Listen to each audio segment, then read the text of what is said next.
Bismillahirrahmanirrahim. Assalamualaikum warahmatullahi wabarakatuh.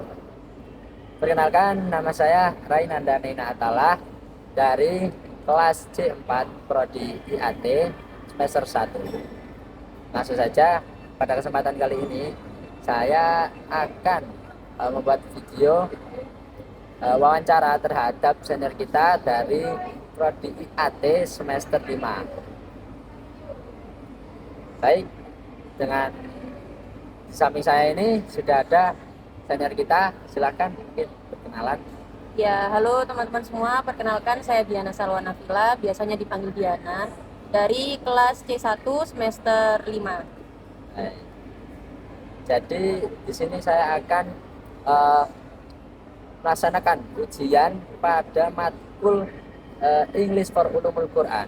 Jadi kita akan membahas suatu teori dalam penafsiran Al-Quran yang mana menggunakan metode penafsiran Abdullah Said.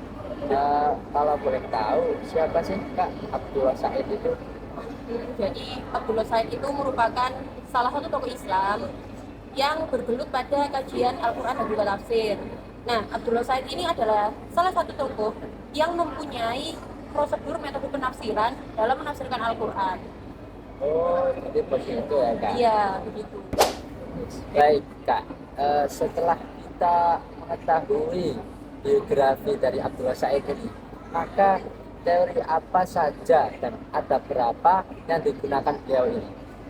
Untuk teorinya ada 4. Yang pertama, Jadi teori yang pertama itu namanya identifikasi makna teks. Nah, di dalamnya sini tuh mencakup 2 lingkup pembahasan.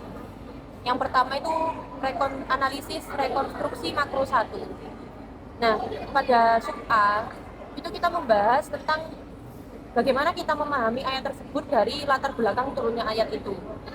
Lalu yang kedua itu analisis linguistik dari teks itu sendiri. Jadi kita memahami teks itu dari makna teksnya itu sendiri tanpa terpengaruh dari konteks. Jadi asli maknanya itu apa? Seperti itu. setelah kita mengetahui dari asbabun nuzul beserta memahami teks itu, langkah yang kedua ini apa sih Kak? Ya. Jadi langkah yang kedua itu adalah analisis penerima wahyu pertama. Kan penerima wahyu pertama itu Nabi Muhammad ya. Jadi Abdul Said itu setelah kita mengidentifikasi makna teks, kita diminta untuk memahami bagaimana ayat tersebut itu dipahami oleh masyarakat pada masa Nabi. Nah, gimana caranya? Ya kita melihat perspektif Nabi ketika menafsirkan ayat tersebut. Caranya gimana? Bisa kita lihat hadis, riwayat-riwayat dari sahabat dan juga tabi'in, supaya kita tahu bagaimana ayat ini ditafsirkan oleh Nabi itu sendiri. Seperti itu. Setelah kita mengetahui dengan cara bagaimana pada masa tersebut ayat itu ditafsirkan, langkah selanjutnya apa sih Kak? Langkah selanjutnya itu adalah analisis konteks penghubung. Ini yang ketiga berarti ya. Jadi setelah kita mengetahui bagaimana teks itu sendiri, kemudian asbab nuzulnya, nah kita itu sekarang diminta untuk mengaitkan ayat tersebut, permasalahan ayat tersebut dengan permasalahan pada konteks yang sekarang. Karena kan Abdullah Said ini mufasir kontemporer ya. Jadi dia menyebutkan prosedur penafsiran yang sekiranya orang-orang kontemporer itu bisa memahami Al-Quran itu masih relevan hingga saat ini, seperti itu. Baik Kak, di sini saya akan sedikit menyimpulkan dari poin-poin yang jenengan sebutkan tadi. Yang pertama, ya ini dengan cara mengetahui asbabun nuzul satu teks dengan memahami konteks teks tersebut. Yang kedua, yakni kita mengetahui penafsiran pertama, yakni Nabi Muhammad SAW pada masa tersebut. Ya, Kemudian yang ketiga, yakni bagaimana kita menganalisis konteks penghubung pada zaman sekarang ini. Jadi langkah selanjutnya ini apa sih Kak? ya. Jadi langkah selanjutnya itu adalah namanya rekonstruksi makro 2. Jadi kan tadi kita sudah menganalisis ya, makna dari teks itu sendiri itu apa, permasalahan pada ayat itu pada zaman dahulu itu apa, dan kita juga mengetahui masalah pada zaman sekarang. Jadi kan sekarang kita mengulas kembali apakah ayat teks ini ketika zaman dulu dan zaman sekarang itu sama. Jadi konteks latar belakangnya itu sama atau enggak? Terus bisa enggak ayat ini tuh dijadikan petunjuk untuk permasalahan pada kontemporer ini? Kalau misalkan ternyata nyambung, berarti bisa digunakan. Tapi kalau misalkan dari latar belakang sudah beda, kemudian penafsiran dari konteksnya juga beda, berarti kan nggak bisa dipakai. Nah, gimana caranya kita tahu penafsiran kita itu cocok atau enggak, baik atau enggak? Ya kita minta penilaian dari ulama-ulama yang sudah mumpuni dalam bidang penafsiran. Jadi kalau misalkan sekiranya dari ijma ulama menyebutkan penafsiran kita itu sah, ya udah penafsiran kita sah dan valid seperti itu. Jadi istilahnya teori yang keempat ini kita menganalisis apakah dari kontemporer sama yang dulu itu selaras atau tidak. Baik Kak, setelah kita mengetahui 4 teori yang ada di atas tadi, apakah ada contoh yang sesuai pada kontekstualisasi yang relevan pada zaman sekarang ini? Ya, kita ambil dari surah An-Nisa ayat 59 dan juga 83. Di situ kan ada kata wa atiullah wa atiur rasul wa ulil amri minkum.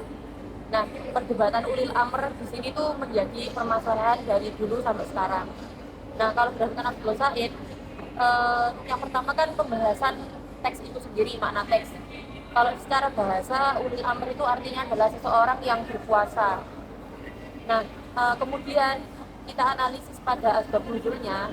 Ayat ini tuh turun karena pada saat itu Nabi Muhammad itu sebenarnya memimpin perang, tetapi tidak bisa. Akhirnya digantikan oleh sahabatnya, yaitu Abdullah bin Hufazah. Kemudian ayat ini turun. Nah, ulil amr di sini dipahami oleh masyarakat setempat itu adalah Abdullah bin Hufazah itu sendiri. Jadi kan ulil amr itu ada seorang pemimpin yang harus ditaati kan wa atiullah wa atiur rasul wa ulil, kan berarti wa ati itu juga pada ulil amr. Jadi orang-orang dahulu itu taat kepada Abdullah bin Hufazah sebagai pemimpin perang. Jadi pada era pertengahan ulil amr ini jadi permasalahan lagi.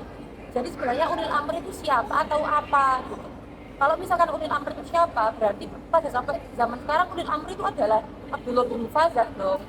Tapi kan ternyata ketika dianalisis lagi oleh mufasir pertengahan, itu ternyata ulil amr itu bukan hanya tentang siapa, tapi tentang apa. Jadi kalau dipahami secara bahasa kan tadi ulil amr itu adalah orang yang memimpin, orang yang memiliki kekuasaan dengan ilmu. Jadi kan banyak sekarang orang-orang yang sudah memimpin seperti halnya kriteria dari ulil amr tadi. Nah, jadi permasalahannya sekarang itu kan banyak negara, banyak daerah, bahkan komunitas itu mempunyai pimpinan. Nah, menurut para mufasir, pemimpin ini bisa disebut dengan ulil amr. Karena ulil amr itu tentang apa, bukan siapa. Jadi seperti itu. Jadi ulil amr itu, diksi ulil amr itu bisa kita gunakan sebagai seseorang yang memimpin, seseorang yang berkuasa dengan ilmunya. Jadi ulil amr itu adalah orang yang memimpin, tapi juga bergelut pada keilmuannya. Seperti itu kalau dicontohkan dengan konteks sekarang. Baik, dengan berakhirnya sesi wawancara pada kesempatan kali ini, saya Rainan Damina Atala memohon maaf sebesar-besarnya apabila ada salah dan kekurangan, dan saya akan mengucapkan terima kasih kepada senior yang telah meluangkan waktu kepada saya. Terima kasih, saya pamit undur diri. Assalamualaikum warahmatullahi wabarakatuh.